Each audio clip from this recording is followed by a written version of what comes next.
Hello and welcome to Leading the Way podcast of the RCPCH. I am Arnab Seal. I'm a neurodevelopmental pediatrician in Leeds and part of the Education and Learning Board of the RCPCH. At the RCPCH, we do believe that leadership is for everyone. And hearing stories about people in leadership positions can give us great ideas of how different leadership styles can work and how it might be beneficial for all of us individually and collectively.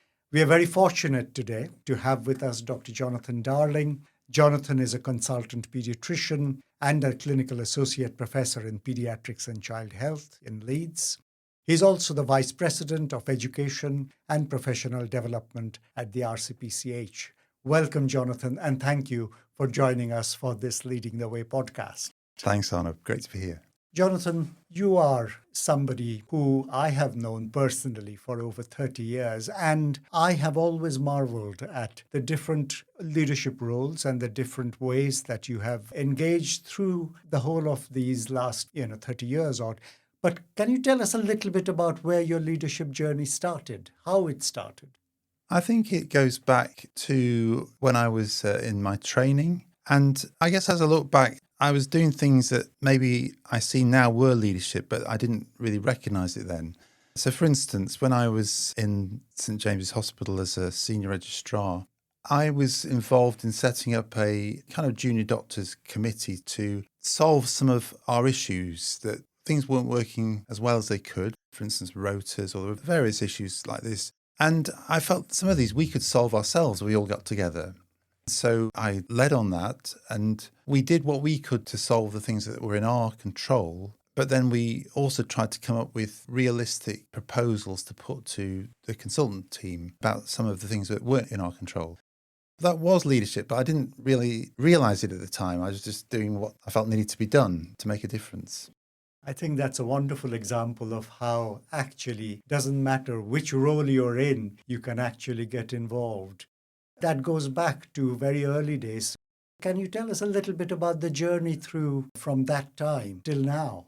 Well, I finished my training in Leeds and then became a consultant and senior lecturer in Leeds. And I was very involved in education, particularly undergraduate education. So for many years, I've been part of the medical school in Leeds and have led in various roles. So, for instance, I've been leading the paediatric course, and then I was head of year 4. And then I became director of student support. And more recently, I've been chairing our health and conduct committee or fitness to practice committee. Alongside that, I've had other roles such as designated doctor in the NHS. So there's been a range of roles that I've been doing. So tell me a little bit more about the designated doctor role. It seems slightly removed from the other roles that you mentioned. So how did that come about and how was your experience within that? Well, for all through my career, I've been involved in safeguarding. And people sometimes get confused, what are these various positions? But named doctors for safeguarding are within organisations, like a trust has one or more named doctors for safeguarding children, whereas designated doctors will be for an area. So I was designated doctor for Leeds, and for a while I shared that role with somebody, and then I was doing it just myself. It wasn't that I came from a huge amount of specialist safeguarding experience, but I'd done it for many years, and I felt I could deliver usefully on what was needed, which was partly leadership again, partly thinking about strategy and training, but partly about solving complicated situations when there's disagreements about what should happen next within professions or cross-professional groups. Like the paediatricians are thinking one thing, the social workers are thinking another. How do we solve those things? How do we escalate? And these things aren't ever easy to solve, but I felt it did play to my strengths. And when I first started, I was a bit nervous. Could I do it? And there were difficult situations and it was stressful at times, but overall, I did enjoy it, and I felt I was working amongst a big group of people actually in Leeds who bring all these different perspectives and types of expertise, all to deliver really good safeguarding. I've learned a lot through doing it. I've stepped down from that role now, but it was really good to do it. So I guess interacting with and understanding these different roles and what they were doing and then navigating through that gave you both the skill sets, but also the opportunity to make a difference. And I suspect having your other roles as a consultant pediatrician, but also your teaching and academic roles, gave you that wider perspective of how things could change. So within your consultant pediatrician role, can you give us some examples or what you thought was important in a leadership role? Because it is something which is intrinsic to any senior pediatrician role. I think as I've got to this point in my career, which I've been doing it about 30 years, I haven't actually counted it up, but I realised a quote from Bob Klaber I keep referring to because it did strike me at the time, where he said something like leadership is about creating an environment where everyone around you can thrive. And I think it's very profound and hit a chord with me that, yeah, maybe that's kind of what I've been trying to do, maybe not very well. But he was pointing out that when we start as a consultant, we're often thinking it's about the decisions about particular things, what antibiotic or when should we step in and do this or what test to do. And of course, we need to have expertise and know these kind of things. But he was saying, and I think he's right, that actually above that, there's a different level of creating an environment. And that's simple things. Like I always tried to make sure we went and had coffee together, or I was well known for enjoying my tea cakes, which for those of you not from Yorkshire, sultanas in a nice bun with some hot butter toast. We'd try and stop and have time for that kind of thing. And I think these social elements of whether it's a ward round or whatever we're doing, if we can just take time to get away from the immediate environment of the ward and be together and just enjoy each other's company, it counts for an awful lot and it helps create that environment. And we can all think of ways that work for us wherever we're placed. But what's important is thinking, how can we create that kind of environment? It's making that time and having that environment and making that personal connection. And you talked about Bob Klaber, and one of Bob's other things, and which ties in very nicely to this, is the kindness. We need to be kind, not just to everybody else, but also to ourselves in order to be able to actually thrive. And that really resonates with me as well. I want to come back to your academic roles, and you've held senior positions within the Leeds University as a deputy director of student support. So within those roles, were there any other facets which you discovered were important leadership qualities? I think that in most of these roles, it's the people and working with people that's so important. And that means taking time, building relationships, understanding where people are coming from, enjoying being with different people. And usually when there are disagreements, it's often that people are coming from a different perspective. And if we can just understand each perspective, often there is a way forward that brings an even better way than either option we might have been considering. So in student support, I think I learned a lot about the importance of well-being, that there are things that are well evidenced that support well-being, and that we need to think about those for ourselves and our students and our trainees. They're often simple things, but they're not things that are prioritised within the NHS.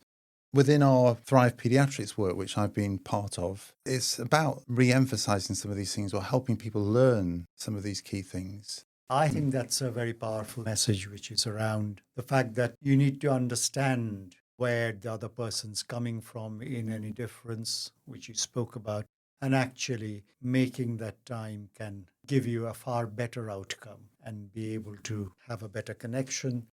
You mentioned Thrive Pediatrics, which kind of takes us on to your role within the college as a Vice President of Education and Professional Development.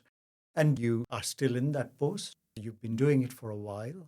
Tell us what other aspects of that role really which you have enjoyed, and what other insights that you had which might be beneficial for our listeners.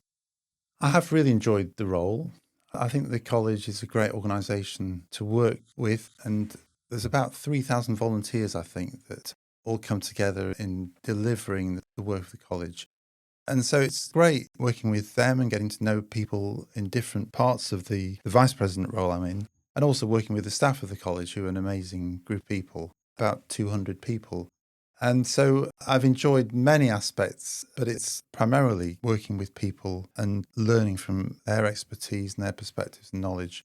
Just enjoying seeing a different perspective, because I think often in our day-to-day work, we have our eyes focused obviously on what we've got to do, But it does help us to do some other role that lifts our perspective, or it helps us see things in a wider way or from a different perspective.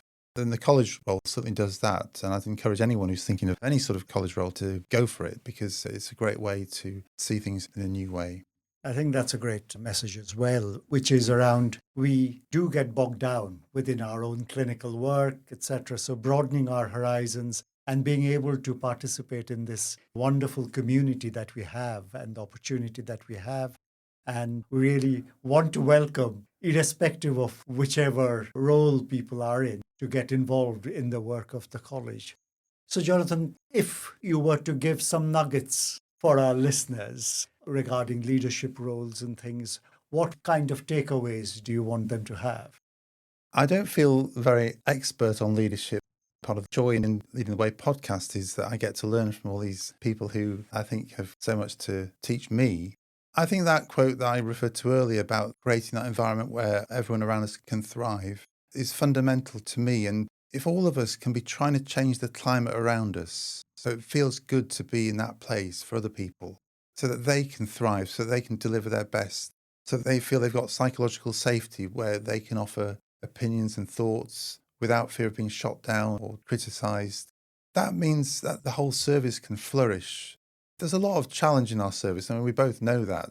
It's not sometimes an easy place to be, or sometimes people do feel criticised or not able to deliver their best. But that doesn't stop us all trying to influence and bring change in the spheres of influence that we have. And as that kind of coalesces and more people do that, I think we can change how it feels to be in the NHS. I think that's a great message. I think that particularly as you get into a senior position, that role of containment, to be able to let people feel free and feel enabled to do stuff.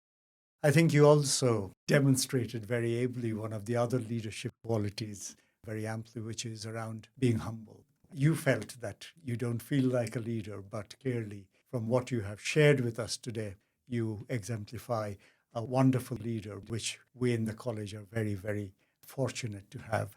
Thank you for sharing your experience with us today and the podcast regarding leadership. It has been wonderful, and thank you so much. Thank you, Arnab. It's been great to talk to you. Thank you for listening to this Leading the Way episode from the Royal College of Paediatrics and Child Health. The thoughts and opinions expressed in this podcast relate solely to the speakers and not necessarily to their employer, organisation, RCPCH, or any other groups or individuals. You can find the transcript of this episode and more from the Leading the Way podcast on our website, RCPCH Learning. Go to learning.rcpch.ac.uk.